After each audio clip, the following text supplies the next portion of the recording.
Assalamualaikum warahmatullahi wabarakatuh. Kami dari kelompok 4 yang beranggotakan sebagai berikut akan menjelaskan tentang sistem demokrasi.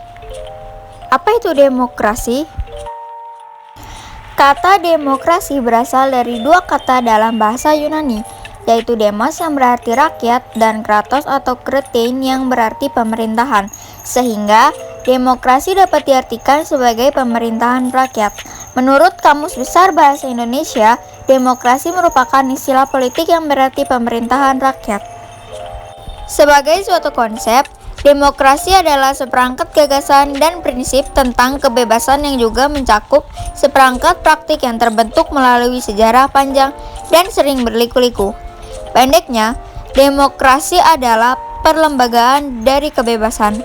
Artinya, kebebasan yang dimiliki rakyat diatur dan diarahkan oleh sebuah lembaga kekuasaan yang sumber kekuasaannya berasal dari rakyat dan dijalankan sendiri oleh rakyat.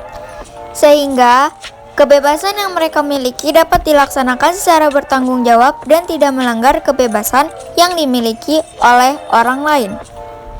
Selanjutnya, ada klasifikasi demokrasi. Klasifikasi demokrasi terbagi menjadi 3 bagian.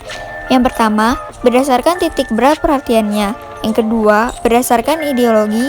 Dan yang ketiga, berdasarkan proses penyaluran kehendak rakyat. A. Berdasarkan titik berat perhatiannya. 1. Demokrasi formal. Suatu demokrasi yang menjunjung tinggi persamaan dalam bidang politik tanpa disertai upaya untuk mengurangi atau menghilangkan kesenjangan dalam bidang ekonomi.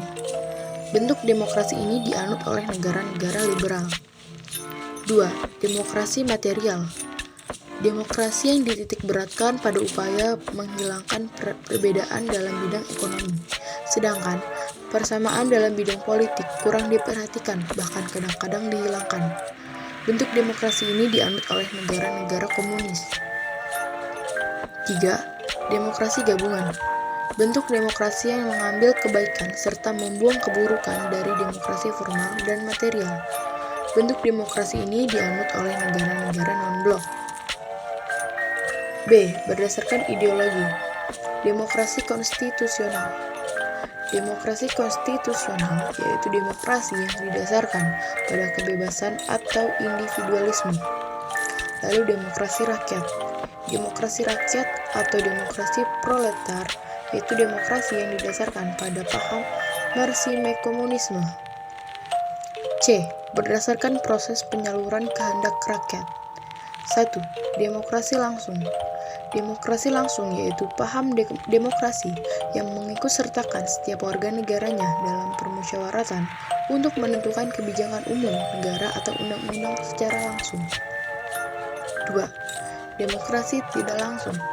Demokrasi tidak langsung yaitu paham demokrasi yang dilaksanakan melalui sistem perwakilan rakyat. Prinsip-prinsip demokrasi. Henry B. Mayo, sebagaimana dikutip oleh Miriam Budiarjo dalam bukunya yang berjudul Dasar-Dasar Ilmu Politik, mengungkapkan prinsip dari demokrasi yang akan mewujudkan suatu sistem politik yang demokratis. Adapun prinsip-prinsip tersebut sebagai berikut: menyelesaikan perselisihan dengan damai dan secara melembaga, menjamin terselenggaranya perubahan secara damai dalam suatu masyarakat yang sedang berubah, menyelenggarakan pergantian pimpinan secara teratur, membatasi pemakaian kekerasan sampai minimum, mengakui serta menganggap wajar adanya keanekaragaman, dan menjamin tegaknya keadilan. Prinsip-prinsip demokrasi ini sesungguhnya merupakan nilai-nilai yang diperlukan untuk mengembangkan suatu bentuk pemerintahan yang demokratis. Berdasarkan prinsip-prinsip inilah, sebuah pemerintahan yang demokratis dapat ditegakkan. Sebaliknya, tanpa prinsip-prinsip tersebut, bentuk pemerintahan yang demokratis akan sulit ditegakkan. Periodisasi perkembangan Pancasila.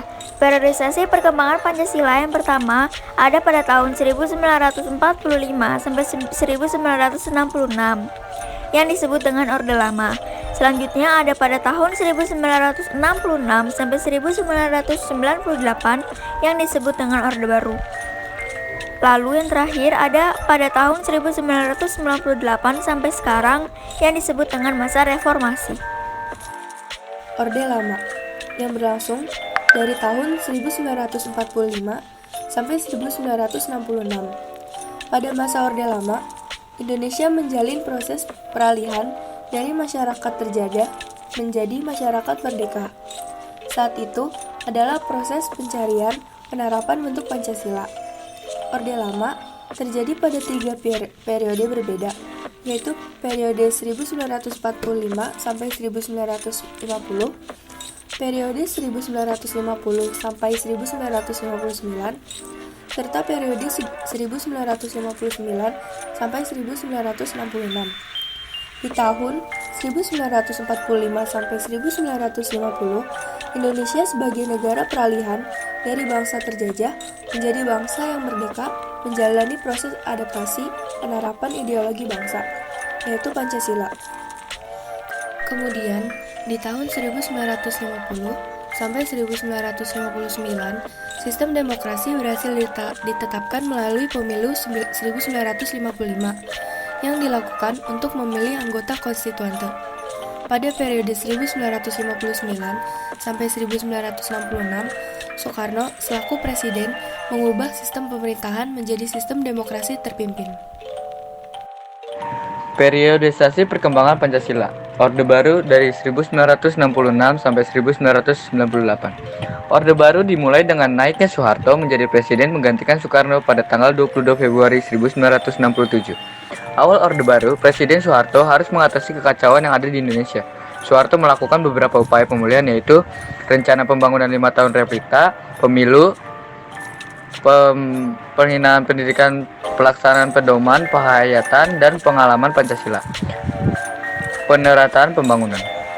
Selama menjalankan pemerintah, beberapa masalah juga timbul dan memicu demonstrasi yang terjadi pada tanggal 13 sampai 14 Mei 1998. Di antaranya adalah maraknya KKN, korupsi, kolusi, dan nepotisme, hak menyatakan pendapat yang dibatasi, peran ganda duifungsi, ABRI. Akhirnya pada tanggal 21 Mei 1998, Soeharto mengundurkan diri dari jabatannya setelah menjabat menjadi presiden selama 30 tahun. Dengan demikian berakhir pula masa Orde Baru. Periodisasi perkembangan Pancasila, reformasi 1998 sampai sekarang. Era reformasi dimulai dengan pergantian presiden dari Soeharto ke B.J. Habibie yang mulainya berperan sebagai wakil presiden. Kepemimpinan tersebut dimanfaatkan untuk mereformasi segala tatanan pemerintah terdahulu. Langkah-langkah yang diambil oleh Habibie yaitu: yang pertama, membentuk kabinet reformasi pada tanggal 22 Mei 1998. Yang kedua, memperbaiki sistem ekonomi dengan menaikkan nilai tukar rupiah dan rekonstruksi perekonomian nasional. Yang ketiga, mereformasi bidang politik. Yang keempat, mengeluarkan Undang-Undang Nomor 9 Tahun 1998 tentang kemerdekaan menyatakan pendapat di muka umum. Yang selanjutnya menyelesaikan masalah duifungsi ABRI, mereformasi bidang hukum. Yang terakhir, mengadakan sidang istimewa MPR untuk membuat ketetapan-ketetapan baru. Sekian penjelasan dari kelompok kami. Jika ada kekurangan, mohon dimaafkan. Wassalamualaikum warahmatullahi wabarakatuh.